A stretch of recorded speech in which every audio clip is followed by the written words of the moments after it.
Hello, everyone, and welcome to another Starmen Talk the Talks. Gonna be me and Curtis this time. Sweet. Always glad to do it. We don't get you in enough.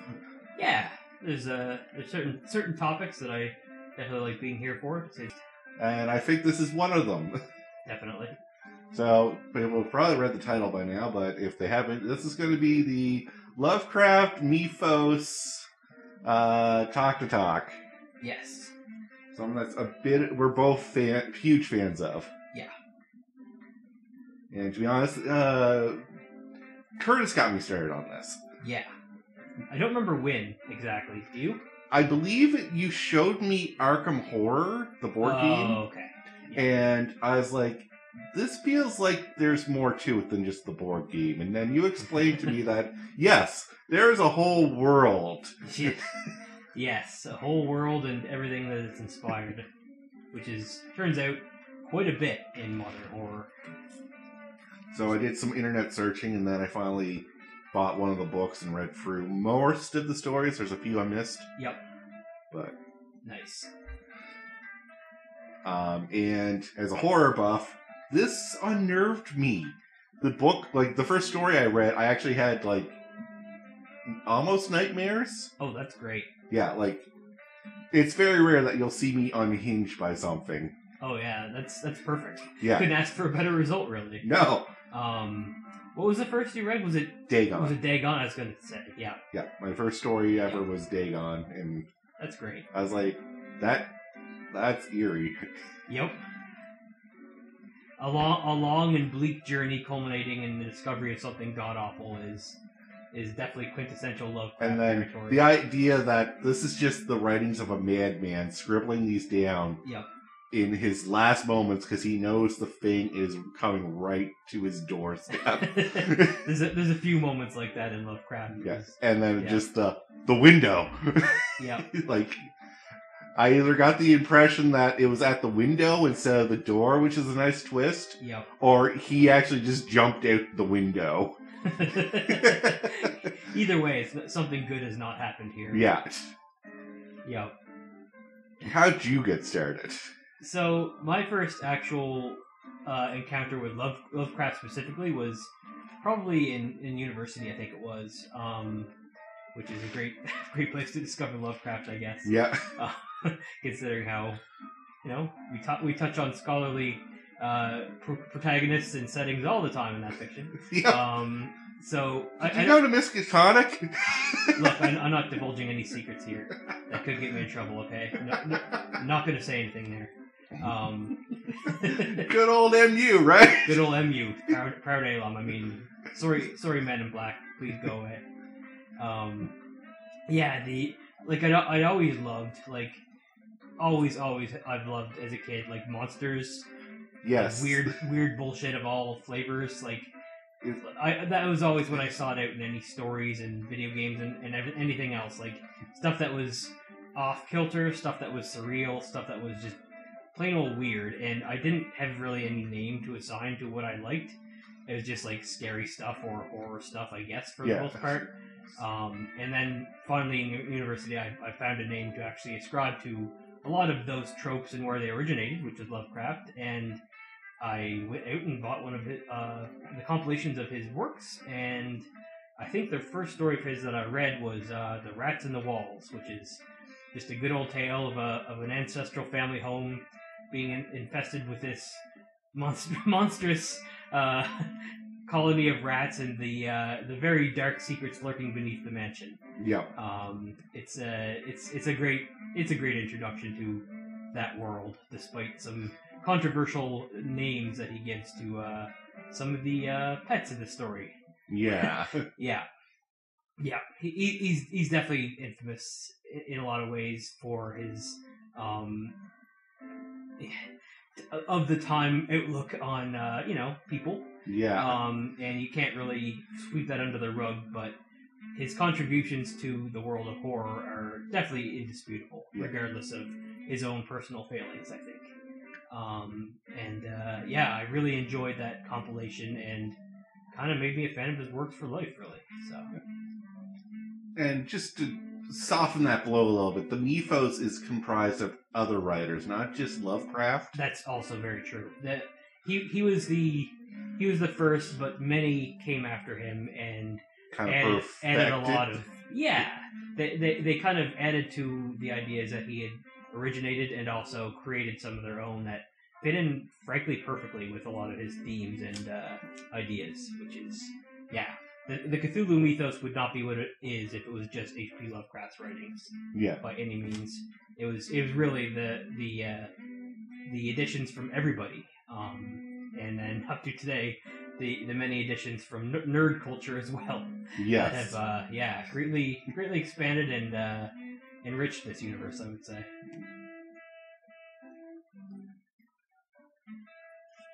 So, speaking of this, because of the Mythos, there's a lot of elder gods that you can follow and be patron to.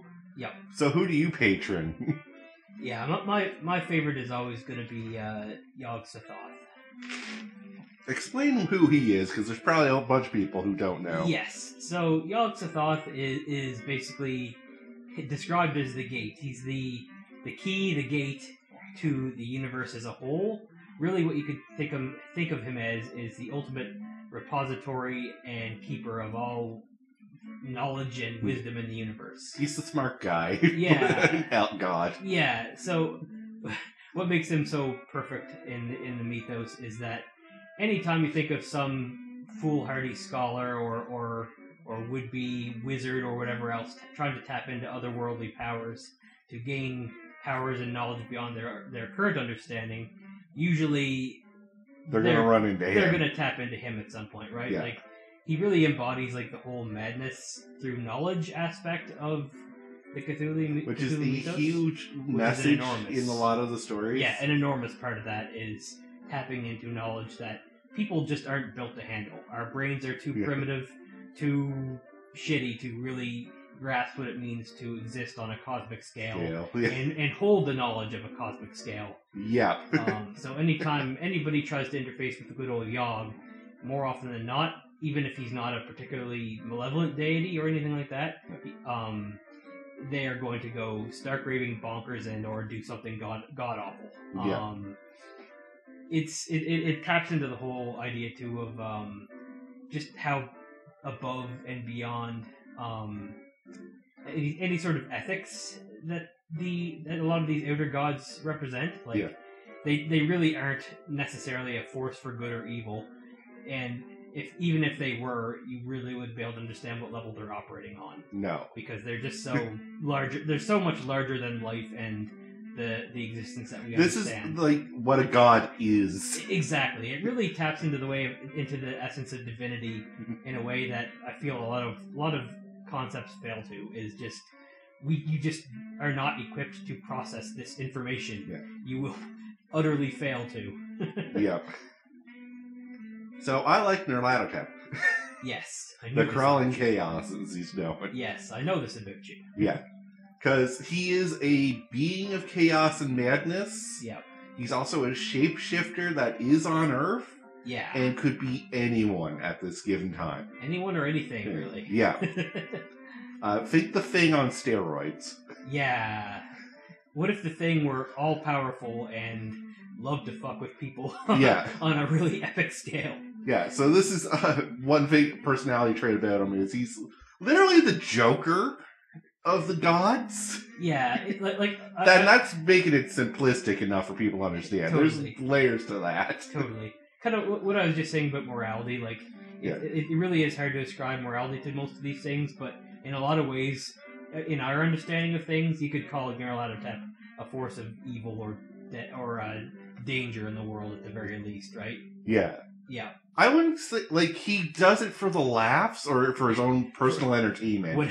However that works out for him. Yeah. Yeah. It's usually not acts of benevolence that he's visiting upon his victims, but yes. No. He's like, yeah, I'll give you all power, because that sounds hilarious when you screw it up. Uh-huh. And he's like, nah, I'm going to mess with you here. Yeah. Yeah. Yeah. Some all-powerful being just yucking it up is another great it's another great facet of divinity, right? Like, I'm so powerful, I can do whatever the fuck I want to you puppets, and you have no recourse or answer to any of it. Yep. There's nothing you can do about it. Literally nothing. All you can do is dance to my whims. Yep. Yeah. Just, creatures that operate on such a scale are just so fascinating. Indeed. Like, there's so many other gods that, like, I could say I like too, but I had to pick one. You had to pick one. Yep. But, like, runners-up, if you had to pick some runners-up. Yeah, let me think here. Like, I like Hastur. Yeah. The King in Yellow. Hastur is pretty damn fun. The idea of... It's the King in Yellow is a play, right? A play that seemingly has the power to drive one completely insane and holds the key to some knowledge that you aren't equipped for. Yeah. And the King in Yellow actually came from a predecessor of Lovecraft's, and so it's been kind of after Lovecraft's death, and maybe even during his lifetime, kind of spun into the greater Cthulhu mythos, despite not even originating with good old Lovecraft. So yeah, love that story as well. Just an evil play that utterly destroys you.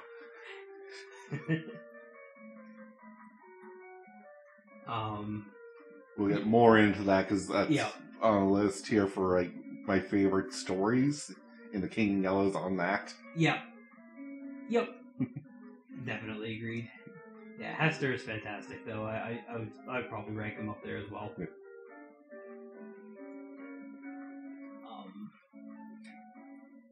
Azathoth is just fascinating because of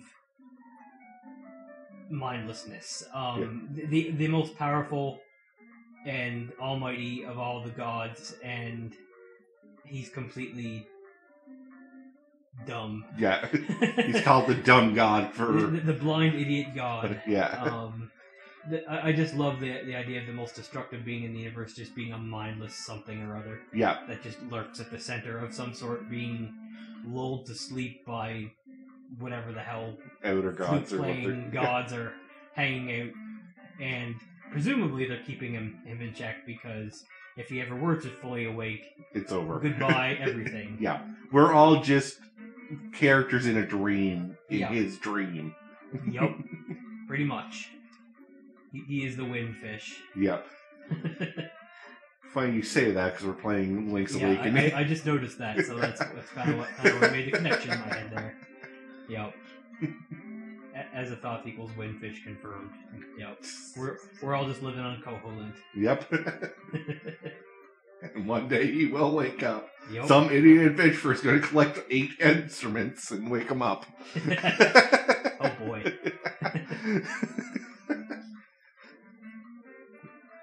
Yep. Yeah, so no matter how you slice it with these gods, it's a very bleak outlook for the future of the world. If anyone were to plumb too far and tap into things they shouldn't, it could spell the end for everyone. Yeah. And everything. We'll get into this later. I'll have something else to talk to you about, and something you should really look into. Yep. But, moving on, I think monsters. Yeah. Because just along with these other gods, there's creatures of beyond the cosmos. Yes. Just lurking around. Yeah. And these can range from completely benign to god-awful. Yeah. These can actually have a morality to them. Yeah, they're a bit closer to what we understand, right? Like, they act in ways that we can, if not relate to, at least predict in some fashion. Yeah.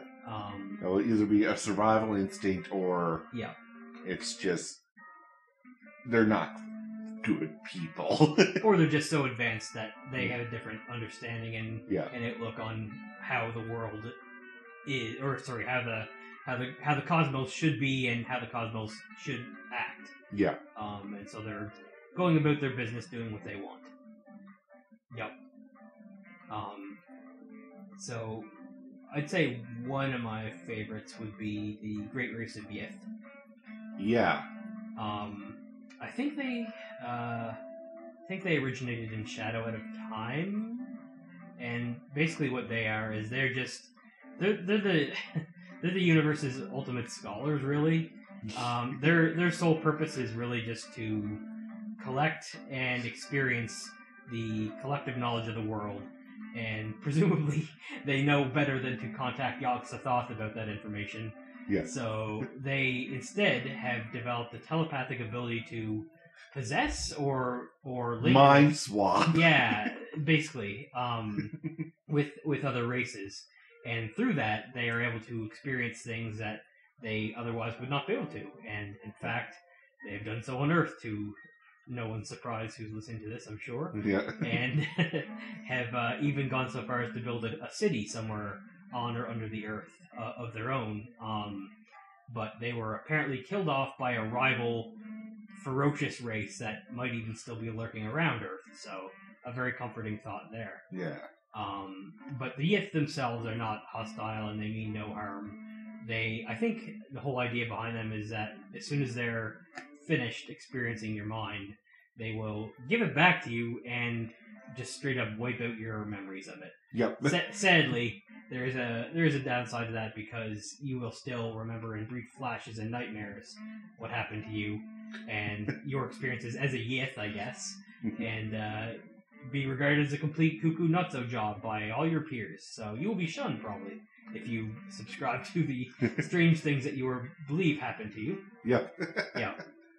So, yeah, even a race as benign as the Yith can have bad effects on humanity just because of how incompatible our capabilities are as a race, I guess you'd say. Yeah. Yep.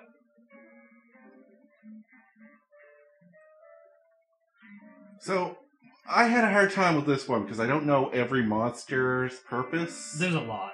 There are so many. And then, Nyarlathotep has a lot of monster designs. Like his aspects and avatars, you mean? Yeah. Yes. Yeah. Because, there's the God of the Bloody Tongue, which sounds awesome, but that's Nyarlathotep in a different form. Yeah, it sure is a cool name. Yeah. But I went with Migo. Migo are a great choice. Yeah.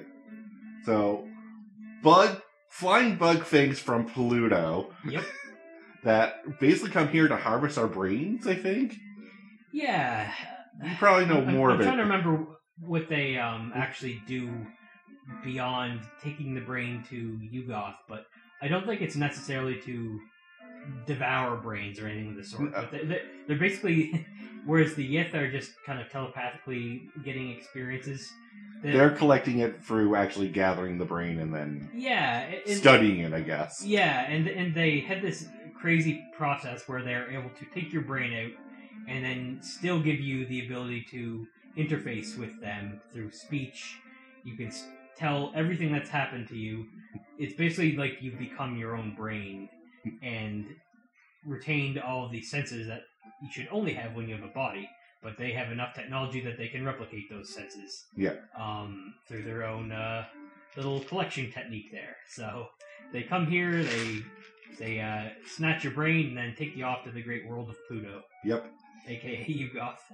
And just kind of give you a little bit of an extra long vacation, I guess, from Earth. Yep. Yeah, I think they. I'm trying to remember the story. Is it Lurker? No.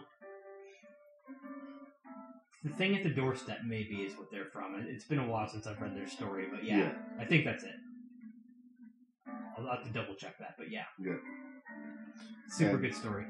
The other thing that makes them sticker is that they have a distinctive hum when they fly around. Yes.